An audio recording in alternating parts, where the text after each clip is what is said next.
Buenas noches, profesora Magali. Mi nombre es Germán Ascona. Soy estudiante de la especialidad de Comunicación 2 y en esta área que usted dicta de Cultura Científico-Ambiental nos ha tocado el tema el ecosistema.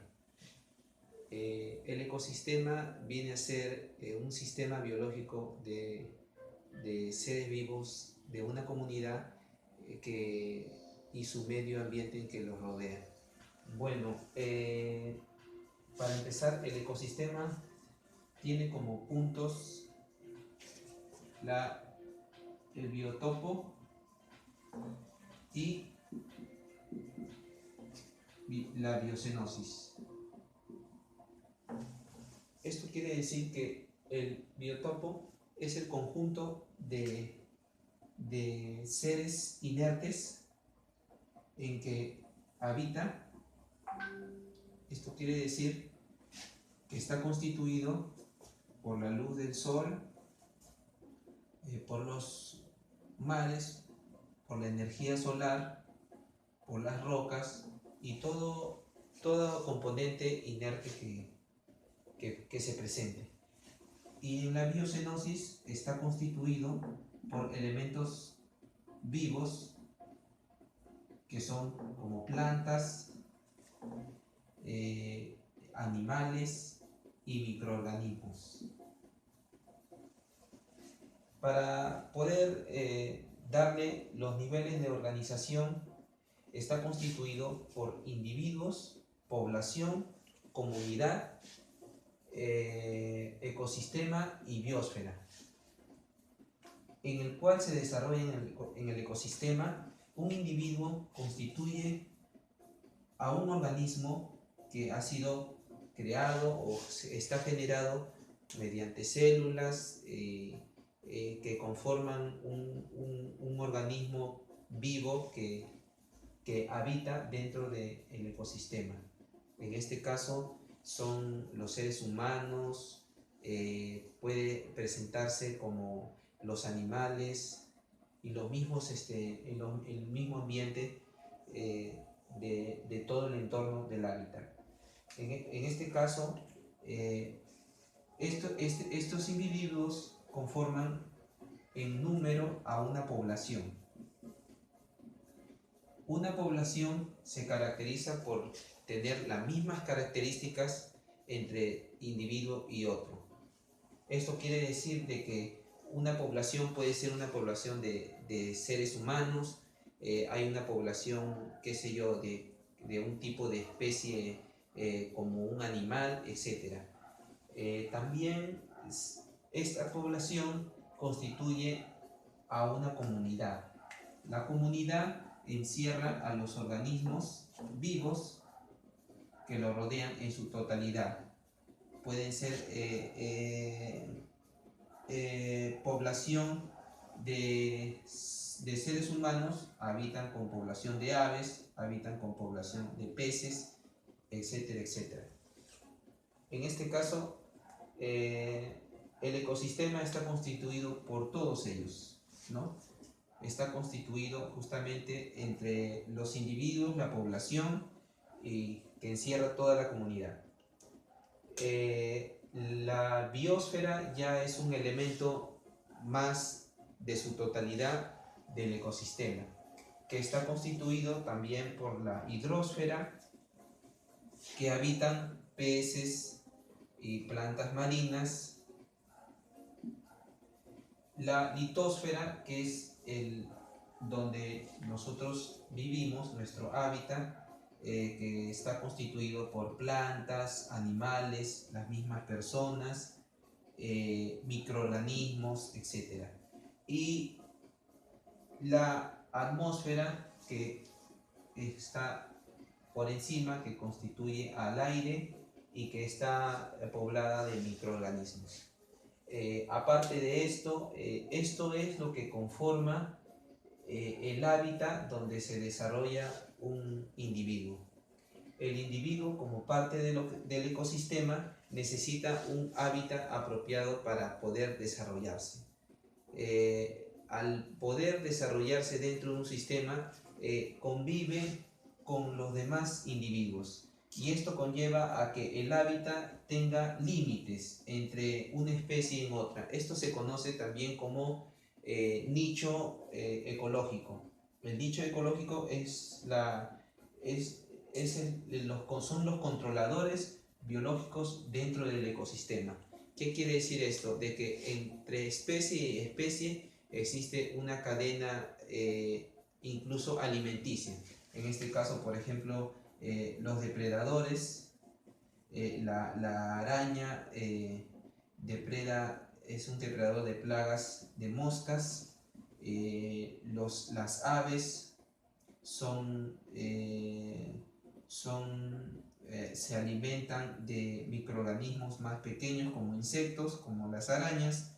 Estas aves son comidas por depredadores más grandes como son tigres, leones, serpientes, y así sucesivamente existe la cadena, se conforma como una cadena alimenticia dentro del ecosistema.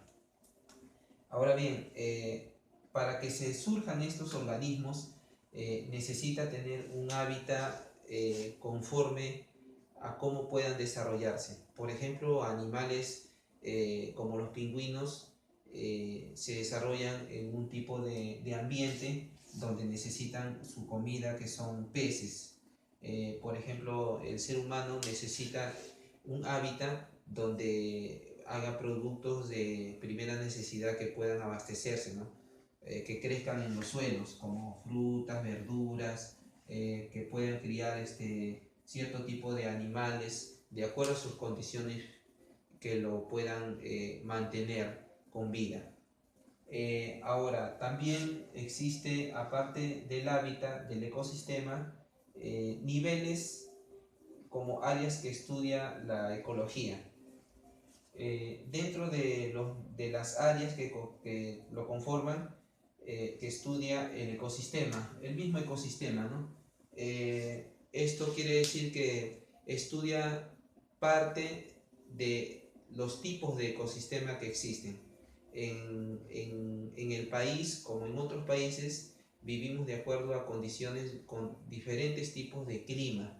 Esto quiere decir que los ecosistemas varían en su comportamiento, en su manera en su manera de cómo influyen dentro de una comunidad. En este caso, por ejemplo, también podemos hablar de ecosistema de población, ¿no? ¿Qué tipo de población habita en qué tipo de ecosistema? O cuáles son las condiciones que esta población tiene para poder habitar en tal sistema. Esto quiere decir, por ejemplo, que los peces que viven en aguas dulces, el propósito o por qué habitan en ese tipo de aguas, ¿no? O los peces que habitan en aguas saladas, como en el mar. También se habla de la ecología evolutiva. La ecología evolutiva habla o estudia el comportamiento de la evolución de las especies. Por ejemplo, podemos tomar en cuenta los rinocerontes o qué sé yo, animales que incluso se han extinguido por los cambios biológicos que han sufrido de acuerdo al hábitat y de acuerdo a su ecosistema. Un ejemplo muy claro es, por ejemplo, la extinción de los osos polares por el cambio climático que surge, el hábitat donde ellos residen, ¿no? Como lo que se derrite en los glaciales, etcétera, la falta de alimentos y más. Otro estudio que hace es de las comunidades. ¿Qué quiere decir las comunidades? Así como un tipo de especie convive con otra, las comunidades encierran a un cierto tipo de especie en específico, ¿no? Por ejemplo, podemos hablar del estudio de aves tropicales que solamente radican ahí, en zonas tropicales. ¿Y por qué? Porque justamente es el ambiente donde ellos se sienten gratos o es donde su organismo puede sobrevivir. Es distinto que puedan sobrevivir de repente a un ambiente donde el clima es helado, ¿no? O como puede ser un clima que no los puede hacer desarrollar dentro de su ecosistema. Por eso existe también dentro del ecosistema los individuos que hacen la migración. Cada cierto tiempo migran para poder sobrevivir. Es un ejemplo, por ejemplo, de las hormigas, ¿no? Las hormigas en verano salen y pueden trabajar, tratar de poder generar su producto, recolectarlo y en temporadas de invierno se quedan en sus cuevas, en sus casas, por así decirlo, para que no les pase nada o puedan sobrevivir al medio, al entorno donde se están desarrollando. También existe el ecosistema de comportamiento, que es un nuevo estudio que se está realizando. Este nuevo estudio también se llama etología y consiste en ver el comportamiento de cada animal, cada especie dentro de su comunidad, dentro de su ecosistema y también las maneras fisiológicas como se desenvuelve. Un cierto tipo de comunidad, un cierto tipo de especie se desarrolla con diferente tipo de ambiente, pero también está de acuerdo, constituido de acuerdo a su sistema fisiológico, en qué condiciones se puede desarrollar. Ese es el estudio que hace la ecología en base al ecosistema. Bueno, ahora doy pase a mi compañera